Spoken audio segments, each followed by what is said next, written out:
lemah, jauhkanku dari celah. Hatiku amat saat aku dekat padamu. Makin akrab padamu, Yesus, ini doaku. Tiap hari Tuhanku, biar aku dekat padamu. Saat kau memanggilku, tuntun aku Tuhanku. Hingga pada siangmu, di rumahmu ku tinggal tetap. Makin akrab padamu, makin akrab padamu. Yesus, ini doaku. Tiap hari Tuhanku, biar aku dekat padamu.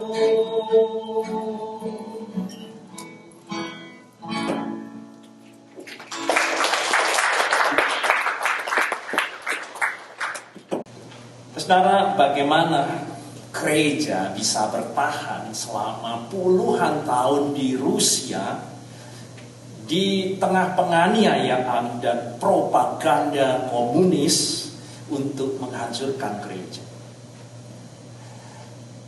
Bagaimana gereja bisa tetap eksis di sana? Dan saya membaca, saudara, dari sejarawan yang sangat terkenal dari Inggris bernama Profesor Gordon Root. Dia menjawab dengan sangat eksplisit, saudara, mengenai pertanyaan ini. Bagaimana gereja Rusia itu bisa eksis tengah propaganda komunis yang mau menghancurkan gereja? Profesor Gordon berkata, ini hampir sebagian besar dikarenakan peran yang sangat penting dari kakek dan nenek di dalam gereja.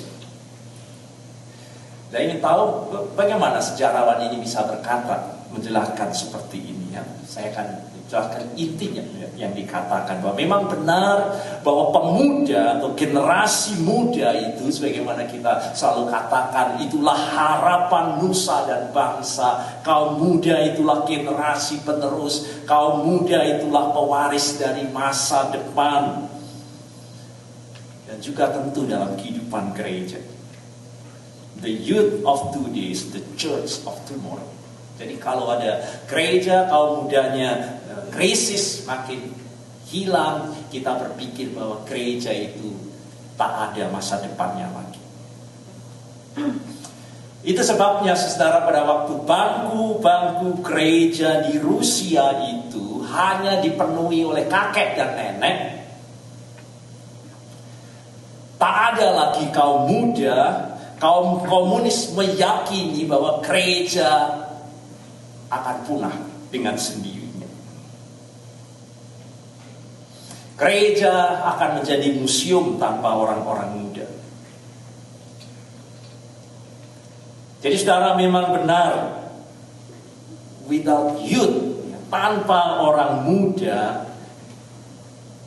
the church will weak, lemah, listless. lesu, tanpa gairah. Kita bilang melempem, saudara, ya, seret lamban. Memang itu kondisi gereja di Rusia, dipenuhi dengan orang-orang tua, kakek dan nenek. Tetapi pertanyaannya, apakah benar keyakinan dari kaum komunis bahwa the church will die, mati, tak ada harapan lagi? Ternyata tidak. Ternyata tidak. Menurut sejarawan Inggris ini, saudara, kaum komunis salah membuat kalkulasi, kesalahan berpikir bahwa gereja yang dipenuhi hanya orang-orang tua tak ada masa depannya. Mereka gagal menyadari sebuah kenyataan penting, peran kakek dan nenek yang dicatat di dalam Alkitab yang berdampak besar buat cucu-cucunya. Dan dalam sejarah gereja ditulis oleh Gordon ini, ternyata kakek dan nenek Rusia inilah yang kemudian mewariskan imannya kepada cucu-cucu mereka. Dan pada waktu 10 tahun buku itu ditulis, dikatakan terjadi kembali kelahiran dan kebangkitan baru gereja di Rusia dari para cucu-cucu dari kakek dan nenek ini. Saudara, inilah keyakinan yang ada di balik grandparents ditetapkan di negeri ini. Mengapa kita merayakan? Di tengah bagian belahan-belahan dunia yang lain dianggap bahwa para orang tua itu sudah sepah, tidak ada lagi manfaat, tak ada lagi perannya. Perayaan yang secara resmi, secara nasional kita tahu ditetapkan pada tanggal 3 Agustus 1978 oleh pemerintah Amerika ini. Diringkas, saudara, tujuannya. Itu dapat kita lihat di dalam proklamasi 4580 pemerintah Amerika ini. Dan pada waktu itu disampaikan oleh Presiden Amerika Serikat pada waktu itu, yaitu Jimmy Carter. Inilah yang dikatakan, para tetua, itu berarti kakek dan nenek, grandparents dari setiap keluarga, memiliki tanggung jawab untuk menetapkan kehidupan moral bagi keluarga mereka dan menyampaikan nilai-nilai tradisional bangsa kita kepada anak-anak dan cucu-cucu. Saudara, ini jauh menjadi kebenaran yang dikatakan di dalam Alkitab bahwa para tetua, sehingga gereja pun sejak daripada kita lihat dalam perjanjian baru dipimpin oleh para tetua, para penatua, memiliki tanggung jawab peran yang sangat penting, yaitu meneruskan iman dan nilai-nilai kerajaan Allah ini kepada cucu-cucu mereka. Maka mari kita perhatikan, saudara, dalam bacaan Alkitab kita yang kedua, Rasul Paulus begitu membanggakan, berbahagia oleh karena Tuhan melahirkan generasi selanjutnya, yaitu Timotius yang luar biasa mendukung pelayanan dari Rasul Paulus. Dan Rasul Paulus menyatakan bukti nyata peran dari kakek dan nenek dalam kehidupan ini. Bahwa Timotius, saudara, dapat menjadi pelayan muda yang dipakai Tuhan luar biasa. Rasul Paulus menyatakan dengan sangat jelas, bukan semata-mata hasil pekerjaan, karya, dan prestasi dari Timotius itu sendiri. Timotius dapat tampil sebagai pahlawan iman. Sudah dapat kita lihat luar biasa peran daripada Timotius karena memiliki pengaruh yang sangat besar atau warisan dari neneknya Louis. Nenek Louis, saudara, tidak banyak dibicarakan di dalam Alkitab. Tetapi Rasul Paulus menyebut dengan sangat tegas, dia adalah orang yang tentu memiliki iman yang kuat kepada Tuhan dan mewariskan iman itu tentu kepada putrinya, yaitu Eunike. Lalu Eunike bersama dengan Lois neneknya itu bersama-sama menanamkannya dalam cucunya, yaitu Timotius. Dan Timotius dikatakan oleh Rasul Paulus menjadi seperti dirinya saat ini, menjadi hamba Allah perjanjian baru yang utama dan luar biasa. Kan sudah perhatikan, 2 surat Rasul Paulus ditujukan kepada Timotius, 1 dan 2 Timotius, menunjukkan peran utamanya di dalam gereja yang berdiri dari perjanjian baru. Tetapi dikatakan dengan sangat jelas, bukan semata karena bakat, kemampuan, prestasinya sendiri, namun itu adalah produk warisan yang sangat nyata dari kesalehan seorang wanita yang disebut sebagai nenekmu, yaitu Lois. Nenekmu Lois yang membentuk iman Timotius luar biasa seperti itu.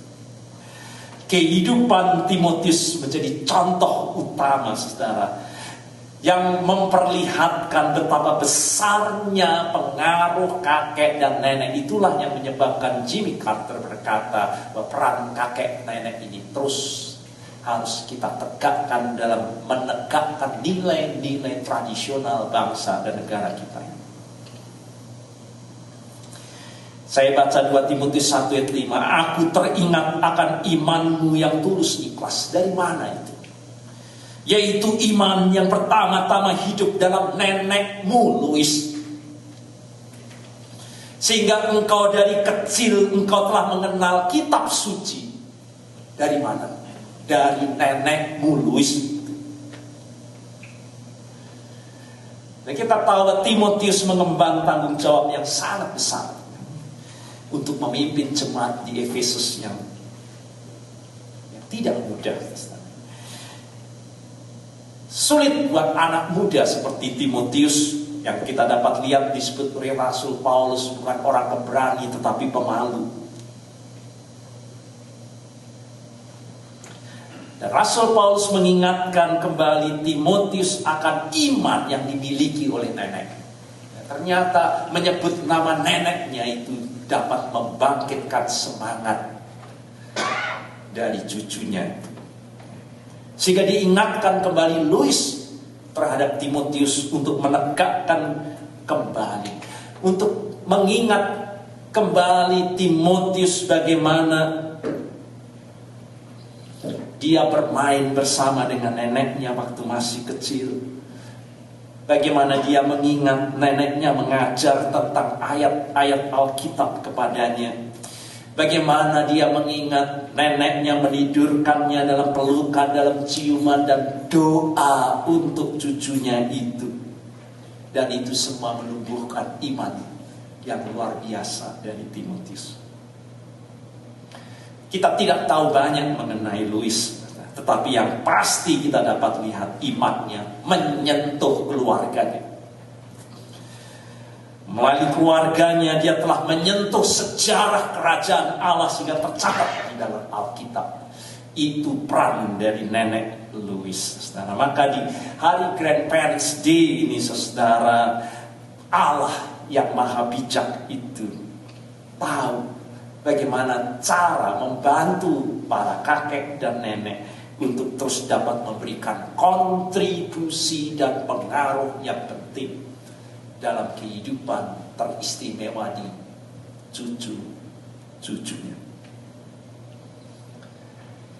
Lois seperti memberi tips kepada kita semua grandparents di pray for your grandparents, grandchildren, pray for your grandchildren, play with them.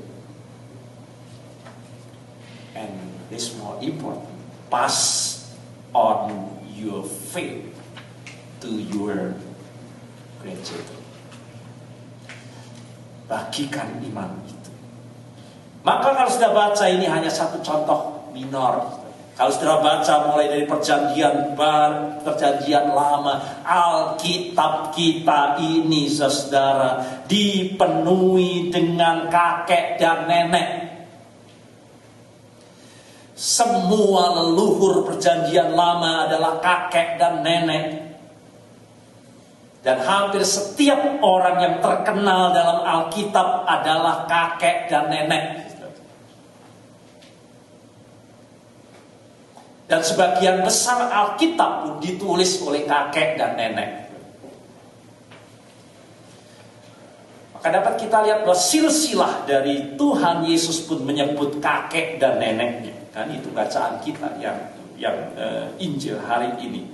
Dan kakek Yesus itu disebut 3 kali untuk mengingatkan peran kakek itu. Dalam bacaan Alkitab kita, saudara, yang pertama, kita ambil contoh yang lain. Tadi perjanjian baru dari Louis, sekarang kita lihat dari kakek bernama Yakub, saudara. Matanya sudah rabun, saudara. Saya tidak dapat melihat, dia hanya bisa berbaring di tempat tidur. Apa gunanya? Masihkah ada peran dan gunanya? Namun toh Alkitab menyaksikan peran dari kakek Yakub ini sebagai pemberi berkat rohani buat cucu-cucunya, the spiritual giver. Dunia saudara melecehkan orang tua, tak ada artinya. Apalagi budaya Yunani, budaya Romawi. Saya lihat setiap kali saya berkunjung melihat museum, melihat semuanya dalam bentuk patung-patung orang-orang Buddha dengan berotot. Tak ada keindahan orang tua yang ditampilkan. Tetapi berbeda kalau kita pergi ke negeri Cina, lukisan orang tua dengan janggut putih dan sebagainya banyak menghiasi art dan seni untuk menunjukkan bahwa dalam budaya ini orang-orang tua dalam penghormatan dan juga dalam peran yang sangat penting dalam kehidupan. Karena sudah dapat lihat apa yang dapat diberikan seorang kakek yang fisiknya sudah lemah seperti itu, seperti Yakub, kepada cucunya yang terus bertumbuh gagah dan perkasa. Adakah manfaatnya buat cucunya? Apa yang dapat diberikan oleh seorang kakek seperti Yakub ini yang sudah tidak memiliki apa-apa lagi untuk dapat diberikan kepada cucunya yang sudah mempunyai banyak hal? Dan saudara baca dalam bacaan kita yang pertama, 3 hal muncul. 3 hal yang dikatakan oleh kakek kepada cucunya. Jadi itu kontribusi, saudara. Apa itu? Yang pertama, Yakub memberi kesaksian kepada mereka bagaimana dia mengalami Allah. Dia menceritakan kepada cucunya, Allah yang Maha Kuasa telah menampakkan diri kepadaku dan aku bertemu dengan Allah di Luz di tanah Kanaan dan memberkati aku. Ini peran pertama, kesaksian. Bagaimana kita bertemu dengan Allah, berjumpa dengan Allah. Yakub menyaksikan pengalamannya, bagaimana dia diselamatkan oleh Allah. Ayat 16, Allah telah melepaskan aku dari segala bahaya. Demikian, dengan perkataan, dengan kesaksian, kita berkontribusi untuk cucu-cucu kita. Besar pengaruhnya. Saya duduk dengan Pak Hen di restoran dan kesukaannya, saya tidak tahu, mie yang kering itu, apa itu namanya ya. Dan dia berkata, karena saya suka ini, cucu saya juga ikut senang, katanya begitu. Ya, luar biasa kan pengaruh dari kakek terhadap makanan. Saudara juga dapat menyaksikan kepada cucu bagaimana saudara, keadaan saudara sebelum bertobat itu bagaimana. Lalu apa yang saudara lakukan pada waktu saudara menerima Yesus Kristus sebagai Tuhan dan Juru Selamat? Apa yang berubah dalam hidup saudara? Bagaimana karya Tuhan dalam hidup saudara? Saksikan itu. Yang kedua, dari perkataan seorang kakek, Yakub memberitahu firman Tuhan kepada mereka cucu-cucu. Ia memberitahu nama Tuhan dan perintah-perintah Tuhan. Saya dapat lihat di ayat 15. Nenekku dan ayahku adalah Abraham dan Ishak. telah hidup di hadapan Allah, sedemikian aku juga. Allah itu sebagaimana Allah yang telah menjadi gembalaku dan aku hidup sampai sekarang, supaya engkau juga hidup dalam penggembalaan Allah itu, mulai Abraham, Ishak, Yakub dan cucu-cucunya. Yang ketiga, saya lihat dari perkataan, dapat memberi kontribusi. Yakub memberi 4 janji berkat Tuhan apabila mereka sungguh-sungguh ada di dalam Tuhan. Kita dapat lihat di ayat yang keempat, baik kekayaan, baik pengaruh, baik bangsa dan negeri akan diberikan. Itu janji Tuhan. Dan perhatikan, itu peran. Kalau saya baca lebih lanjut, apakah dengan demikian peran daripada Yakub itu hanya melalui perkataan saja? Tidak. Baca lebih lanjut, juga melalui perbuatan dan pemberian. Masih ada yang bisa kita perbuat seperti Yakub yang hanya terbaring di tempat tidur seperti itu. Apa yang bisa diperbuat untuk cucu-cucunya? Apa yang dapat diberikan kepada cucunya? Saya baca dengan teliti.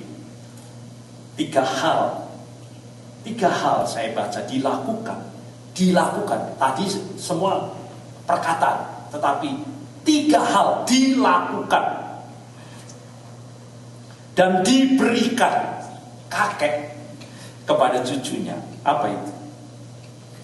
Yang pertama, saya dapat lihat, Yakub mencium dan mendekat mereka. Itulah maksud grandparents. Semua anak-anak untuk membawa anak-anaknya kepada kakek dan neneknya. Beri kesempatan kakek dan nenek untuk menyatakan. Yakub mencium dan mendekat mereka. Itu berarti Yakub memperlihatkan kasih sayangnya, saudara. Kemudian Yusuf mendekatkan mereka, anak-anaknya, kepada ayahnya.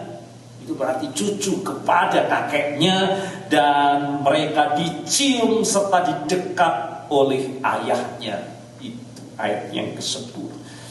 Saudara bisa menyatakan cinta kasih saudara kepada cucu-cucu. Yang kedua, lalu Yakub meletakkan tangannya di atas mereka dan memberkati mereka. Karena iman, kita lihat di dalam Ibrani, Perjanjian Baru Ibrani 11:21, karena iman maka Yakub memberkati kedua anak Yusuf. Itu dapat saudara lakukan meskipun hanya di tempat pembaringan. Tetapi itu yang dilakukan Yakub, memberkati cucu-cucunya. Bukan sebaliknya, saudara mengutuk, saudara berkeluh kesah, saudara bergosip mengenai anak cucu saudara, dan seterusnya, menyampaikan sakit hati saudara, dan sebagainya. Ada banyak hal yang membuat hubungan dalam keluarga justru menjadi buruk. Tetapi Yakub memberkati anak dan cucunya. Bagaimana memberkati anak-anak pada waktu itu, cucu-cucunya? Yakub memberikan sentuhan. Yakub memberkati dengan kata-kata yang terucap. Yakub memberikan pujian kepada orang yang sedang diberkati, yaitu cucunya. Yakub menyatakan gambaran masa depan yang akan mereka peroleh sesuai dengan janji dan rahmat Tuhan untuk meneguhkan kehidupan cucu-cucunya ada dalam berkat dan perlindungan Tuhan.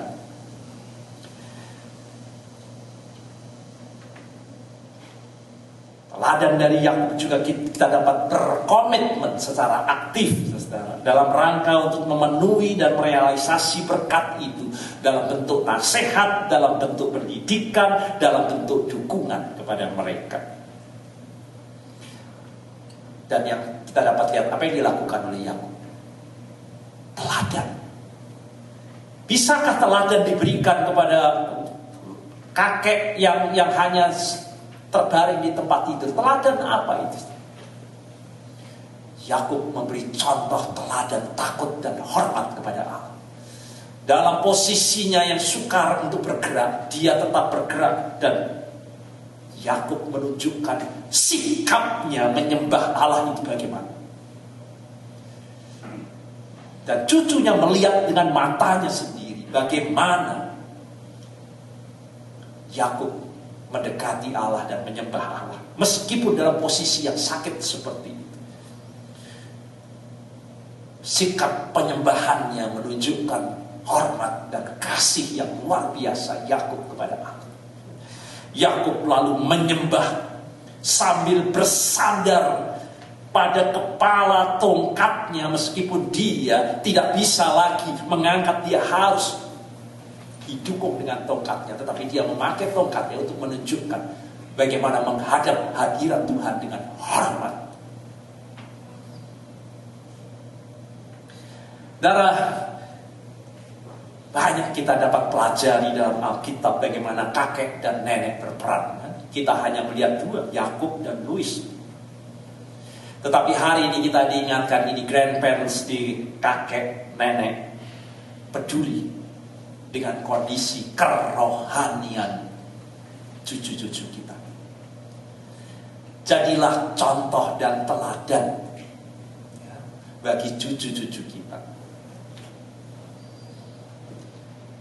Beri kesaksian siapa Allah dalam kehidupan.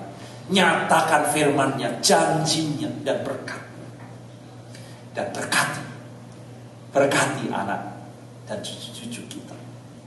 Maka mari kita syukuri dan kita rayakan bersama kakek dan nenek dalam kehidupan kita. Dan terus kita berdoa agar kiranya kakek dan nenek terus akan menjadi penerus iman dan nilai-nilai kerajaan Allah dalam kehidupan keluarga. Amin.